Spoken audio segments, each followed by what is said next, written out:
Don't worry so much about grammar. As you continue with your business, there will be people that tell you that proper grammar is very important to maintain a professional image. Some of your website visitors may even take the time to email you and tell you about the spelling and grammar mistakes that completely outraged them. Don't let this worry you too much. Correct the spelling, and if the grammar is outrageous, just fix it.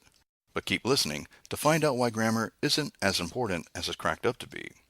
The most important thing about your sales copy or articles is to sound natural and to relate to your target audience appropriately. Write the way that you speak. Naturally, if your audience is PhD students studying literature, then you might want to have a more formal tone and pay more attention to more grammar rules. If your audience is race car enthusiasts or those interested in fashion trends, you might be more relaxed in your writing and speak more casually. Most markets are going to be more casual, so you want to create a friendly and real image with your copy. It's okay to sometimes start sentences with and but, now, and then, because it's how we speak, and when you write how you speak, it is how you relate to your audience. It's okay to end a sentence with a preposition because, again, that's how we speak. Exercise. Look at your copy and see how formal or informal you are. Can you see how you could make it sound more friendly, appealing, and create a connection with your reader? If you're too formal, you just might lose your audience altogether. You don't want to sound uneducated, but you want to be natural. Most of your grammar is going to be correct, but there are some rules you don't necessarily have to worry about for the sake of readability. Final note.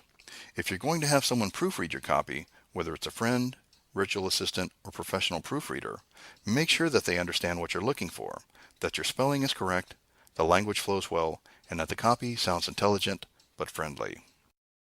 Keep it simple. Write in short sentences that make things easy to read. Break up long paragraphs to ease eye strain. Again, it's okay to break grammar rules, especially with the paragraph formatting, because reading long paragraphs can be fatiguing. This is particularly true online and where people are reading on a screen. Don't tire your potential customer out before they read about your product. You can also use bullet points, as we mentioned earlier, and these may include incomplete sentences. Luckily, that is actually acceptable in grammar rules. The key is to make it easy to read. Don't use complicated language, and make the level appropriate for your target audience. The average reading level of the general public is quite low. If you feel a more advanced word is more appropriate, always define the word, in case your readers don't know what it means. Keep layouts simple. It's easy to get excited about your product, and when crafting your web design, it can be tempting to include many things. Add photos to accentuate the copy, but don't allow them to take over. Pictures are important in creating visuals, but it's your words that will make your copy sell. On the internet, keeping it simple is especially important. Web surfers only give you a few seconds before they decide to click away and never come back to your website again. If you don't grab attention or you confuse them with a busy website, they're more likely to make the decision to leave. Here are some important tips for your website layouts. Keep your website navigation to a minimum. Create subcategories to your website sections if necessary to minimize menu distraction. If you are selling your own product on a particular page, it's usually best to remove all banners or graphics going to outside pages. Keep your page header or logo simple and small. Don't let it take over the whole above the fold space on your website.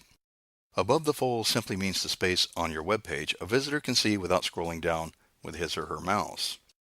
A logo or page header can help with branding and can convey a more professional image, but it doesn't have to be huge to do that. Most of the above the fold space should be reserved for selling your product.